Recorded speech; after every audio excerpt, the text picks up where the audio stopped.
당분간 제가 빌립보서 강의 설교를 하려고 합니다. 그래서 특별한 절기, 조금 있으면 있는 사순절이나 부활절 이런 특별한 절기 외에는 짧게 이루어져 있는 서신서들이나 이런 것을 중심으로 해서 강의 설교를 시작하려고 합니다. 그래서 여러분들 이번 기회를 통해서 서신서나 또 이런 계속되어지는 시리즈 설교를 통해서 성경을 하나하나 좀 정리해 나가시면 좋을 것 같습니다. 우리가 함께 오늘 시작하는 이 빌립보서는 사도 바울이 2차 전도 여행을 할 때에 세웠던 그런 교회였습니다. 그래서 이 빌립보서는 사도 바울이 12년이 지난 다음에 감옥에 gat혀 있을 때 빌립보 교인들을 향해서 썼던 서신이었습니다.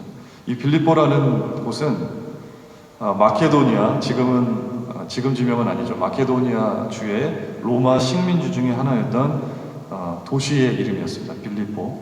지금의 지도로 보면 제가 그림 지도로 사진으로 준비는 못했지만 다음 주 정도에 제가 한번 준비해서 보여드리겠습니다. 그리스 북동부 해안에 위치해 있는 지중해를 보면 위쪽에 있는 그런 도시였습니다. 빌립보 교회는 의미가 있었던 것이 유럽에 세웠던 첫 번째 교회였기 때문에 바울에게 아주 특별한 교회였습니다.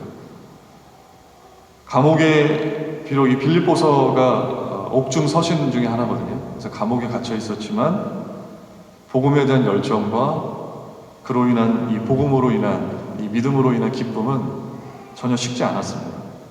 감옥에서 고생하는 자신을 위해서 빌립보 교인들이 바울을 걱정해가지고 에바 브로디도라고 하는 사람을 바울을 돕기 위해서 보내게 됩니다. 이렇게 걱정하고 있던 빌립보 교인들을 위로하고 결연히 믿음의 길을 걸어가라고 권면하는 이 바울의 서신은 우리들에게 큰 감동과 용기를 줍니다.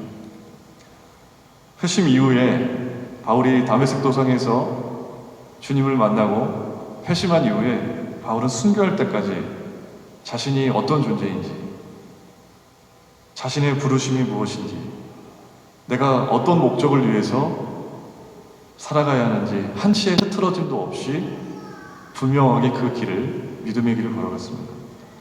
고대의 편지 형식을 보면요, 고대의 편지 형식은 마지막에 필자 서명을 하는 오늘날의 편지 형태와는 다르게 맨 처음 서신을 쓸 때 맨 처음에 자신이 어떤 사람인지 자신의 신분을 밝히게 되어 있었어요. 그래서 항상 바울의 서신서를 보면 자기가 어떤 사람인지를 소개하고 있습니다. 바울은 자신이 쓴 모든 서신에서 자신이 예수 그리스도의 종, 예수 그리스도의 사도라고 소개를 하고 있습니다. 오늘 본문 1절에서도 바울은 디모데와 함께 자신들이 예수 그리스도의 종이라고 빌립보 교인들에게 소개하며 편지를 시작하고 있습니다. 1절의 말씀에 그리스도 예수의 종 바울과 디모데는 그리스도 예수 안에서 빌립보에 사는 모든 성도와 또한 감독들과 집사들에게 편지하노니. 예수 그리스도의 종, 그리스도 예수의 종 바울과 디모데 이렇게 소개를 하고 있습니다. 예수 그리스도의 주 되심, 예수님의 주인 되시는 그 예수님에 대한 확고한 믿음은 바울에게 예수님을 섬기는 종으로서의 자신의 분명한 위치를 알게 했습니다. 예수님이 자신에게 어떤 분이신가가 바울에게는 분명했어요. 예수님은 구약에서 예언되었던 메시아, 그리스도로 오신 분이 바로 주님이시고 주님이 내 삶의 인생의 주인이시라는 것을 분명하게 알았습니다. 예수님에 대한 믿음이 희미해지면 내가 누구인지, 무엇을 위해 사는 존재인지도 불명확해집니다. 바울은 단호했습니다. 감옥에 있었지만 자신이 예수님과의 관계에서 어떤 존재인지 흔들리지 않았어요. 감옥에 있어도, 매를 맞아도, 핍박을 받아도, 복음을 전할 때 편안하게 좋은 결실들을 바라보면서 기쁨도 있었지만 복음을 전하면서 결코 달갑지 않은, 기쁘지 않은 순간들도 많이 있었습니다.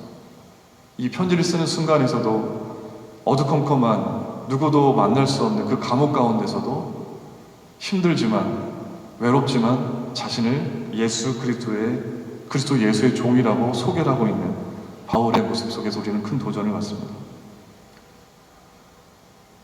꼭 소개말은 아니더라도 우리도 다양한 삶의 모습으로 다른 이들에게 나 자신을 소개하며 살아가고 있습니다. 내가 어떻게 살아가는 삶의 모습을 다른 사람들이 보면서 나 자신을 소개하고 있습니다.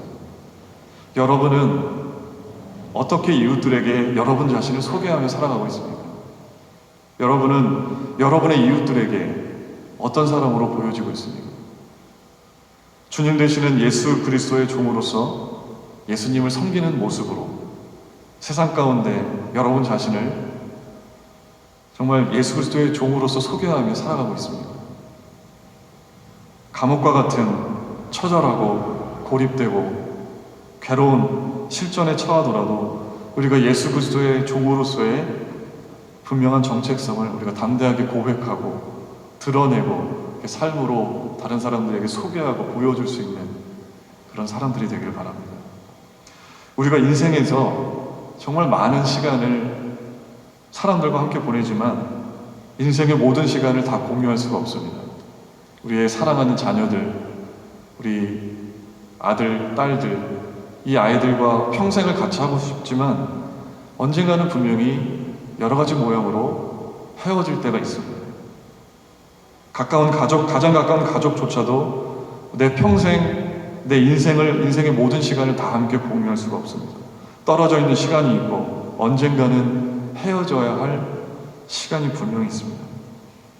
그래서 우리가 다른 사람들과의 관계에서, 가족 간의 관계에서, 이웃들과의 관계에서, 사랑하는 교인들과의 관계에서 우리가 가장 보람될 수 있는 것은 내가 누군가에게 그 사람이 나를 생각할 때마다 좋은 기억으로 내가 기억되는 것.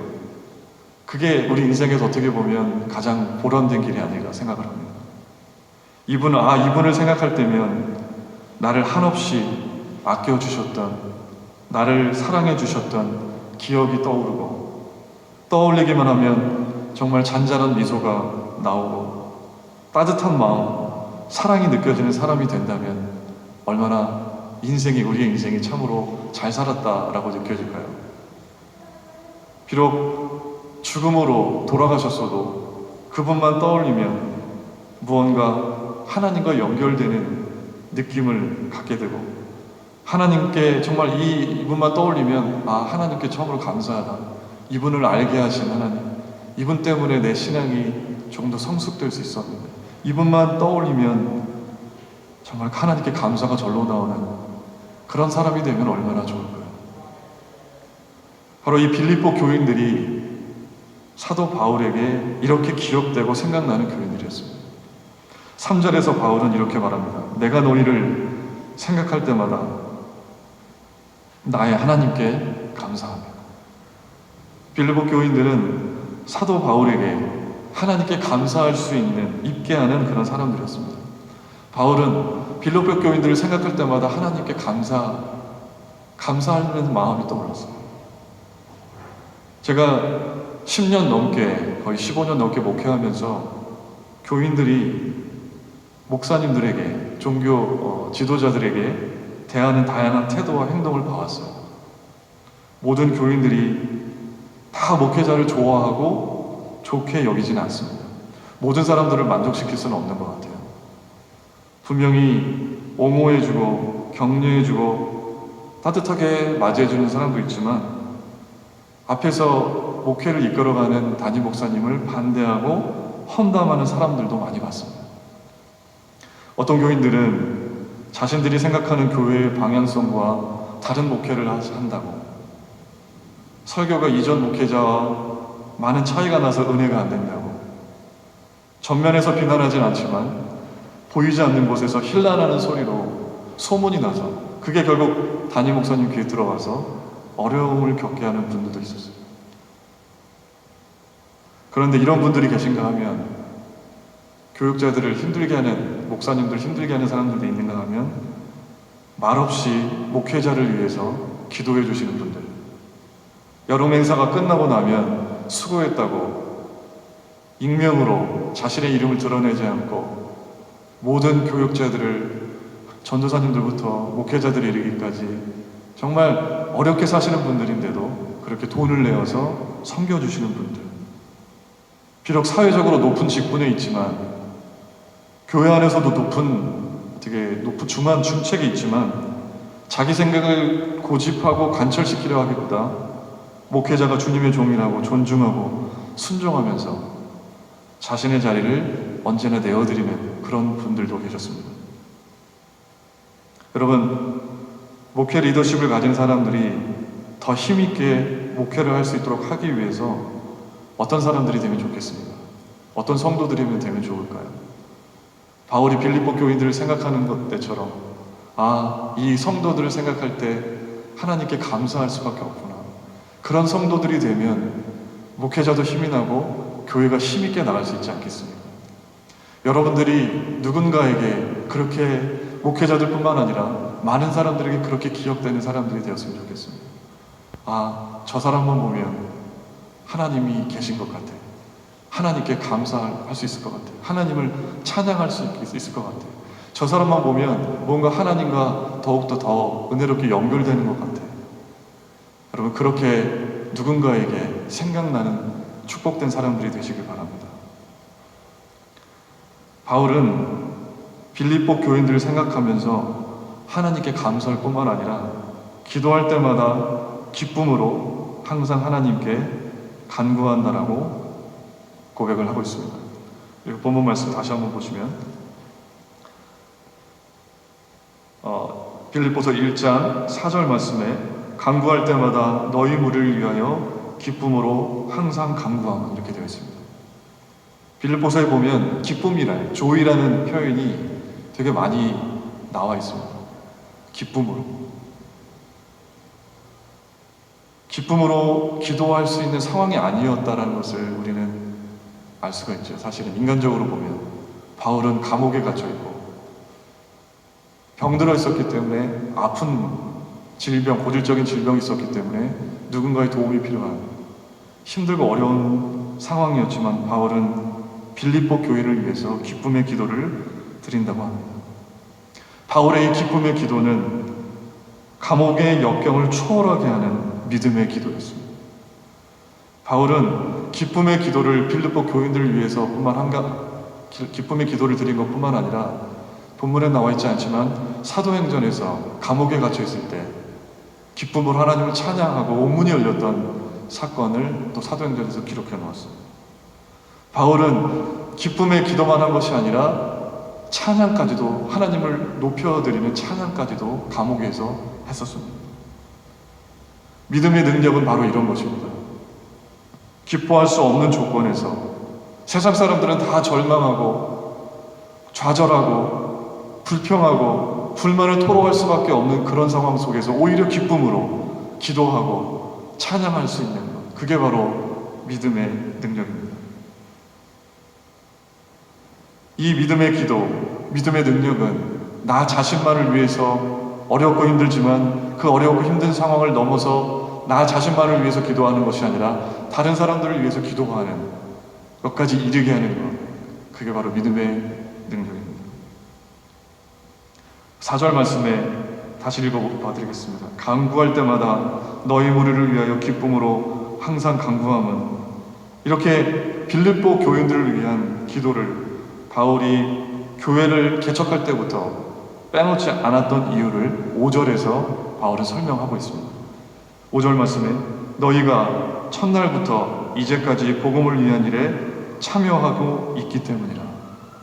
너희들이 교회가 세워지는 그날부터 빌립보 교인들 당신들이 복음을 위한 일에 참여하고 있기 때문에 나는 당신들을 위해서 기도를 빠뜨릴 수 없습니다 라고 하는 바울의 고백입니다. 빌립보 교회는 복음을 위한 일, 예수 그리스도를 전하는 일, 선교하는 일에 분명한 비전을 가진 교회였어요. 교회가 개척이 되고 12년이 넘는 시간이 흘러서 바울이 이 빌립보서를 쓸 때까지 흔들림 없이 바울의 동역자로서 재정 지원을 아끼지 않았고 바울을 위해서 기도했고, 옥중에 갇혀있는 이 바울이 너무나도 불쌍하게 여겨져서 바울을 위로하기 위해서 사람을 보내주었던 교회가 바로 빌립보 교회였습니다. 빌립보 교회는 바울의 선교 사역을 전적으로 도왔을 뿐만 아니라 다른 사역에도 적극적으로 동참한 교회였어요. 바울이 세 번째 전도 여행을 하는 동안에 바울은 예루살렘의 가난한 신자들을 위해서 모금해야겠다라는 생각이 들고 그거를 교회들에게 요청했어요. 부요하지는 않았지만 기쁘게 헌금했던 마게도냐 교회 중에 하나가 바로 빌립보 교회였어요. 그래서 고린도후서 8장 1절부터 4절까지 보면 바울은 이 마게도냐에 있었던 교회, 빌립보 교회 또 두 개의 교회가 따로 있는데 이 교회들을 칭찬하는 내용이 나옵니다. 형제들아, 하나님께서 마게도냐 교회들에게 주신 은혜를 우리가 너희에게 알리노니 환난의 많은 시련 가운데서 그들의 넘치는 기쁨과 극심한 가난이 그들의 풍성한 연보를 넘치도록 하게 하였느니라. 내가 증언하노니 그들이 힘대로 할 뿐 아니라 힘에 지나도록 자원하여 이 은혜와 성도 섬기는 일에 참여함에 대하여 우리에게 간절히 구하니.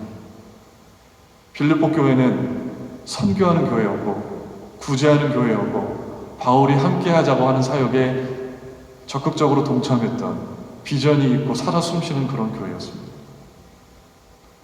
바울은 오늘 본문 7절에서도 자신과 동역자로서 함께해온 빌립보 교인들을 향하여 이렇게 고백을 하고 있습니다. 7절 말씀에 내가 너희 무리를 위하여 이와 같이 생각하는 것이 마땅하니 이는 너희가 내 마음에 있음이며 나의 매임과 복음을 변명함과 확정함에 너희가 다 나와 함께 은혜에 참여한 자가 됨이라. 나와 함께 내가 매여 있을 때에 복음의 확정함과 복음이 온전히 변증되어지고 전하여지는 일에 있어서 너희들이 다 함께 은혜에 참여한 자가 되었다. 나와 함께 동역하는 사람들이 되었다. 그래서 내가 너희들을 위한 기도를 끊이지 않고 할 수밖에 없다 라고 하는 바울의 확신 어린 고백입니다. 감옥에 매여 있을 때일지라도 복음을 전하는 일에 함께 참여해온 빌립보 교인들에 대한 이 바울의 고마운 마음이 이 7절 안에 담겨져 있습니다. 선교와 구제하는 일에 분명한 교회의 비전을 세웠고 바울이 힘있게 사역을 감당하고자 할 때 아낌없이 힘을 보탰던 교회였기 때문에 바울은 이들을 위해서 큰 애정을 가졌고 이들을 위해서 기도했습니다. 비록 떨어져 있어도 하나님께서 주신 선교의 비전을 이루고 교회가 든든히 서가는 이를 위해서 하나님의 도움이 무엇보다 필요하다는 믿음에 공감되는 서로를 위해 기도하는 기도의 동역으로 이어진 것입니다. 선교사가, 목회자가 교회를 위해서, 교인들을 위해서 기도하고 교인들은 선교사와 목회자를 위해서 기도하는 끈끈한 기도의 동역이 이 바울과 빌립보 교인들 사이에 분명히 있었습니다. 그래서 이 아름다운 열매들이 하나님께 도와주심으로 아름다운 열매들이 맺어져 가는 것을 봅니다. 우리에게 무엇보다 필요한 것은 이 시대에 서로에 대한 판단과 서로에 대한 비판과 서로에 대한 어떤 무언가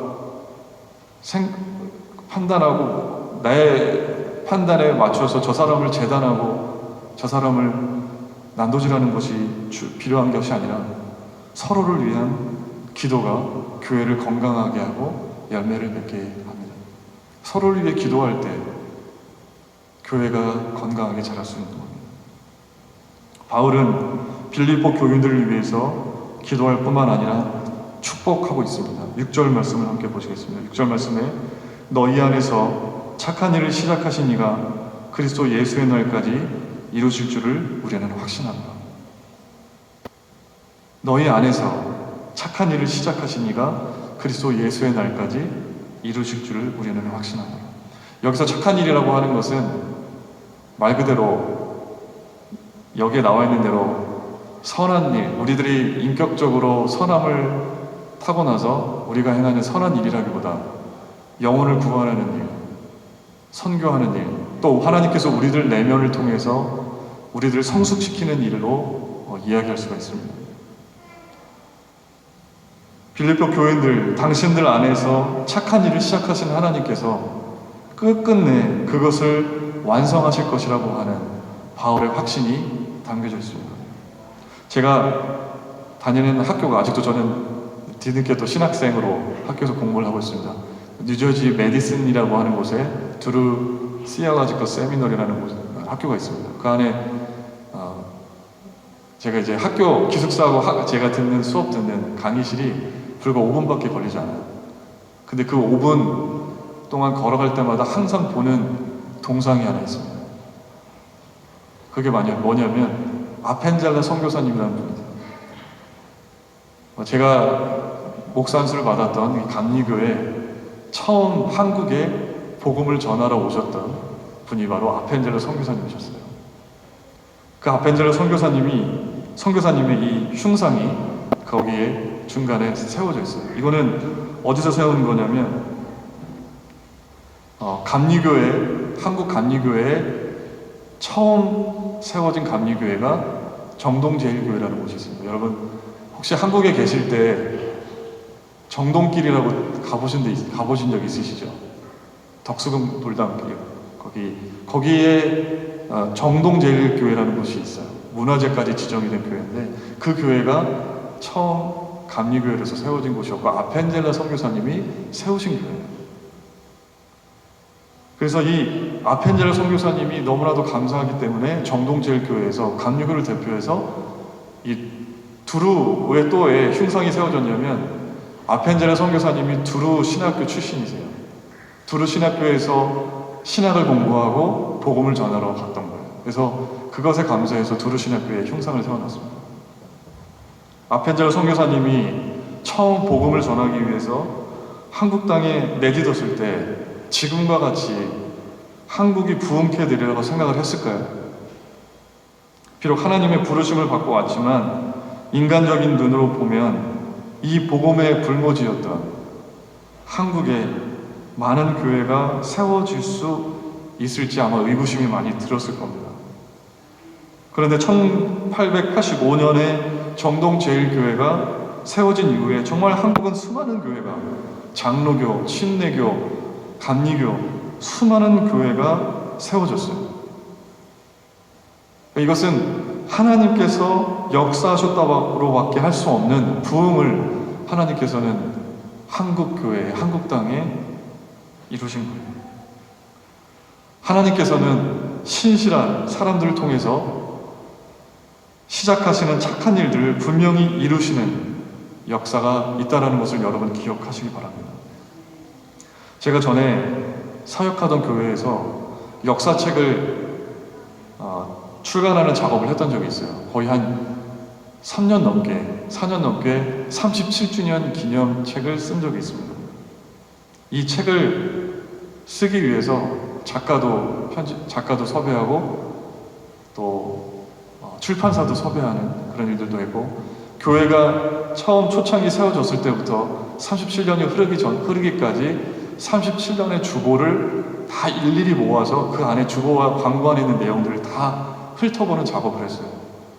그리고 교회 초창기 37년 전에 처음 교회가 세워질 때 초창기 멤버들, 어르신들을 대상으로 인터뷰도 많이 했어요. 그리고 성도님들에게 사진도 다 모았어요. 성도님들이 흑백 사진들, 또 빛바랜 그런 사진들을 다 모아서 역사 자료를 수집하는 그런 작업을 했었습니다. 그 작업을 하면서 참 느낀 점이 많았어요.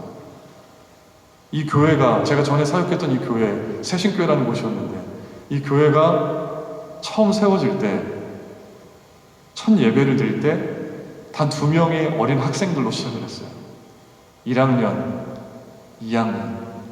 그 중에 1학년 남학생이 지금 그 새신교회에서 파송되어서 불가리아 선교사로 나가 있는 분이 그때 처음 참석했던 강윤식 선교사님 분이세요.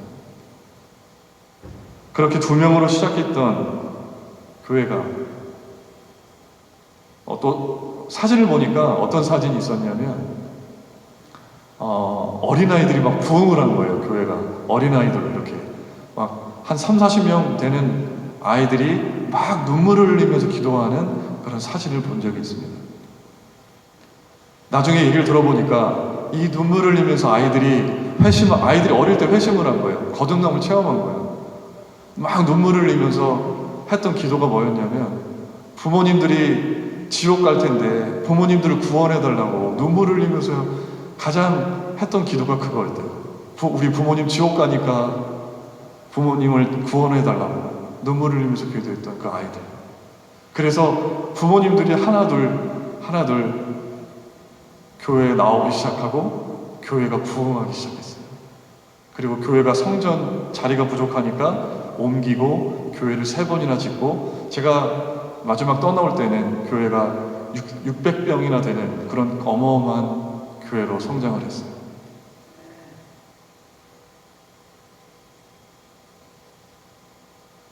이게 사람이 한다고 해서 되는 일이 아니라 하나님께서 사람을 통해서 일하시기 때문에, 하나님이 교회를 통해서 영혼 구원한 일을 하시기 때문에 교회가 부흥이 될 수가 있고, 교회가 자랄 수 있고, 교회가 이 땅 가운데 좀 하나님의 복음을 전하는 일에 매진할 수가 있는 거예요.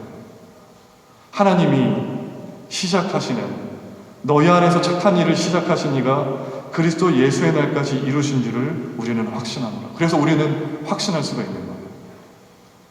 비록 우리들이 하는 것 같아 보이지만 하나님이 우리를 통해서 주님의 일을 해 나가시기 때문에, 그래서 우리는 그 확신 가지고 교회에서 예배도 드리고 복음도 전하고 하는 거죠. 하나님은 신실한 주의 사람들을 통해서, 신실한 교회를 통해서 시작하신 착한 일을 분명히 끝까지 이루실 줄 믿습니다.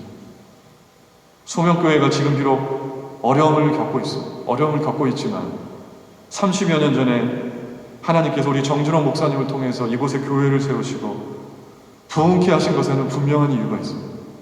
많은 사람들이 구원을 받았어요. 이런 어려운 길에도 우리가 이해할 수 없는, 우리가 지금 비록 이렇게 어렵게 성도들이 많이 없지만 이 예배당에서 예배를 드리는 것, 분명히 우리 이해할 수 없는 하나님의 분명한 뜻이 있을 줄 믿습니다. 다만 우리가 기억해야 하는 것은 뭐냐면, 하나님이 우리 안에서 소명교회를 통해서 시작하신 착한 일을 분명히 끝내 이루실 것이라고 하는 믿음만큼은 우리들이 놓치지 말아야 한다는 사실입니다. 때로는 성도들이 예전만큼 없어도, 때로는 낙담이 되어도 분명히 하나님은 인간의 연약함을 넘어서 하나님의 크신 능력으로 자신의 역사를 이루어 가실 것을 저는 믿습니다.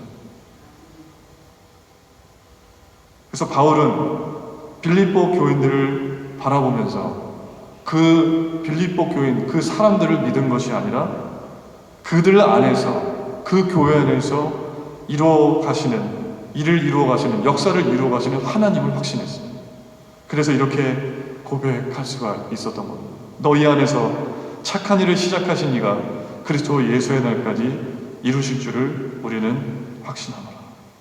하나님께서 이루어 가시는 일이 분명히 성취되어질 것이라는, 내가 비록 감옥에 있을지언정, 내가 그들을 비록 못 만날지언정, 내가 비록 그들에게 주님의 복음을 못 전할지언정, 하나님은 그들을 통해서 분명한 일을 이루어 가실 것이다.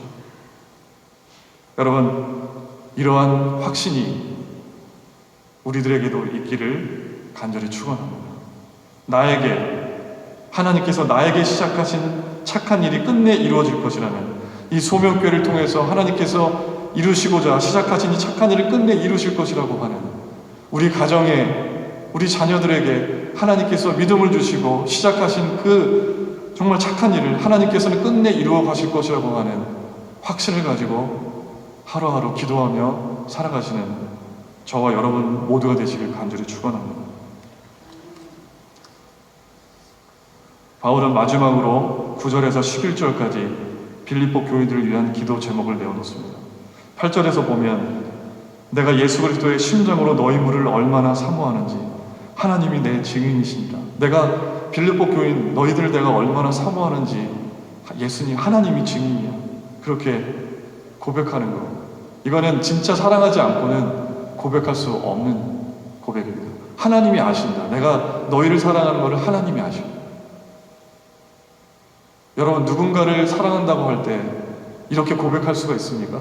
우리의 사랑은 정말 너무나도 연약하기 때문에 흔들리기 쉬운데, 바울은 정말 이 빌립보 교인들을 끝까지 사랑했던 것 같아요. 예수님의 사랑을. 이 빌립보 교인들을 향한 사랑하는 마음은 기도로 이어지게 되었어요. 정말로 신앙 안에서 다른 사람을 사랑한다면 그것은 기도로 이어지게 되어 있어요. 내가 장로님을 사랑한다면, 내가 집사님을 사랑한다면, 내가 성도님들을 사랑한다면 그 사랑은 그냥 말로만, 내 마음속에만 머무르는 것이 아니라 기도로 이어져야 돼요. 바울은 그래서 9절부터 사랑하는 마음을 가지고 내가 너희들 위해서 이런 것을 위해서 기도해 라고 기도 제목을 내어놨습니다. 첫 번째 기도 제목은 뭐였냐면, 빌립보 교인이 하나님을 향한 사랑과 그리고 서로를 향한 지식과 모든 총명함으로 이 사랑이 풍성해지기를 위해서 기도했어요. 9절 말씀에 내가 기도하노라 너희 사랑을 지식과 모든 총명으로 점점 더 풍성하게 하소서. 너희들이 하나님을 향한 사랑이 더 풍성해지기를 원해요. 하나님뿐만 아니라 너희들 안에 사랑이 더 풍성해지기를 원해. 내가 이걸 가지고 기도할게. 두 번째 기도 제목은 너희로 지극히 선한 것을, 10절 말씀, 너희로 지극히 선한 것을 분별하며 또 진실하여 허물 없이 그리스도의 날까지 이루고. 지극히 선한 것, 이 세상 가운데 하나님의 뜻을 분별하고 어떤 것이 우리들이 해야 할 선한 일인지를 분별하게 되기를 원합니다. 그게 바로 바울의 두 번째 기도 제목이었습니다. 세 번째, 마지막 기도 제목은 11절 말씀에 예수 그리스도로 말미암아 의의 열매가 가득하여 하나님의 영광과 찬송이 되기를 원하노라. 너희들의 신앙이, 너희들이 한 마음으로 해나가는 이 교회의 사역이 정말 하나님 앞에서 크게 열매 맺기를 원한다. 의의 열매를 맺기를 원한다 하는 기도의 제목입니다. 바울이 행한 이 기도는 우리가 교회를 위해서 어떤 기도를 드려야 하는가에 대해서 큰 깨달음을 줍니다. 사랑 많은 교회가 되게 해달라고, 정말 선한 것을 분별하는 교회가 되게 해달라고, 많은 열매가 맺어지는 교회가 되게 해달라고. 제가 전에 어떤 교회들은 얘기하지 않겠습니다. 교회 주보들 보면 그게 나쁘다라는 건 아니에요. 교회 기도 제목에 이런 기도 제목이 많이 보였어요. 1000명이 넘는 교회가 되게 해달라고, 몇천 명으로 넘는 교회가 되게 해달라고 하는 기도 제목을 주보에서 본 적이 있어요. 사회에 비춰지는 교회의 비판적인 시각, 이런 것들을 비판적인, 자기 자신을 바라보는 비판적인 시각을 바라보지 못하고, 자기 자신을 바라보지 못하고 자본주의와 성장주의에 편승한 대형화를 추구하는 그런 교회의 제목들. 1000명이 넘는 교회가 되면 뭐합니까? 사회에 비판이 되어지고 덕이 되지 못하면 그게 그리스도를 전하는 그런 도구로서의 역할을 하지 못하는 거예요. 물론 영혼구원의 차 안에서 이해될 수 있지만 우리가 진정으로 교회가 무엇을 위해서, 더 우선적으로 무엇을 위해서 기도해야 하는가, 바울은 우리들에게 도전하고 있습니다. 더 사랑이 많은 교회가 되게 해달라고, 하나님을 사랑하는 교회가 되게 해달라고, 의의 열매를 맺는 교회가 되게 해달라고, 이 세상 가운데 정말 하나님께서 원하시는 선한 일이 무엇인지 분별하는 교회가 되게 해달라고. 우리들도 똑같은 기도를 하나님께 드려야 하지 않겠습니까? 비록 한 명이 나오는, 비록 2명이 나오는, 비록 5명밖에 안 나오는 교회일지라도 단순히 인원이 더 많아지게 해달라고 하는 교회가 아니라 우리들 안에서 하나님의 사랑이 충만하여져서 천국 같은 교회가 되게 해달라고, 그런 교회가 되기를 위해서 우리가 기도해야 되지 않겠습니까? 사랑하는 우리 소명전후교 여러분, 오늘 이 바울의 빌립보 교회를 향한 이 서신서를 통해서 여러분들이 여러분의 믿음을 다시 한번 점검해보고 우리가 무엇을 위해 기도해야 하는지, 그리고 우리들이 다른 사람들에게 어떤 생각을 자아내게 하는 사람이 되어야 할지를 함께 고민하면서 도전받고 세상 가운데 다시금 힘있게 능력있게 그리스도인들께 살아가는 저와 여러분 모두가 되시기를 간절히 축원합니다. 함께 기도하시겠습니다. 참 좋으신 주님 감사합니다. 오늘 빌립보서를 통해서 하나님 우리들에게 많은 것을 깨닫게 해주시니 감사합니다. 바울이 옥중에 있을 때에도, 매질을 당할 때에도, 고통 중에 있을 때에도, 즐거울 때뿐만 아니라 항상 자신을 그리스도 예수의 종으로 자신을 소개했던 그 결연한 믿음이 우리들에게도 있기를 간절히 소망합니다. 언제 어디서나 내가 길거리에 있든지 어디에 있든지 온전한 예수 그리스도의 종으로 우리들이 살아가게 하여 주시옵소서. 빌립보 교인들이 바울에게 항상 하나님께 감사하는 마음을 자아내게 했던 그런 존재들이었던 것처럼 우리들도 누군가에게 하나님께 감사를 드릴 수 있는, 그렇게 생각이 나게 하는 그런 축복된 존재가 되길 원합니다. 우리가 교회를 위해서 기도할 때에 하나님, 나만의 개인적인 기도뿐만 아니라 이 교회 안에 정말 하나님의 사랑이 충만하게 나타나길 원하고, 또 의의 열매가 맺혀지며 또 선한 일이 무엇인지를 분별할 수 있는 그런 일들을 위해서, 교회를 위해서, 서로를 위해서 기도할 수 있는 성숙한 믿음으로 우리들이 자라나게 하여 주시옵소서. 예수님의 이름으로 기도드립니다. 아멘.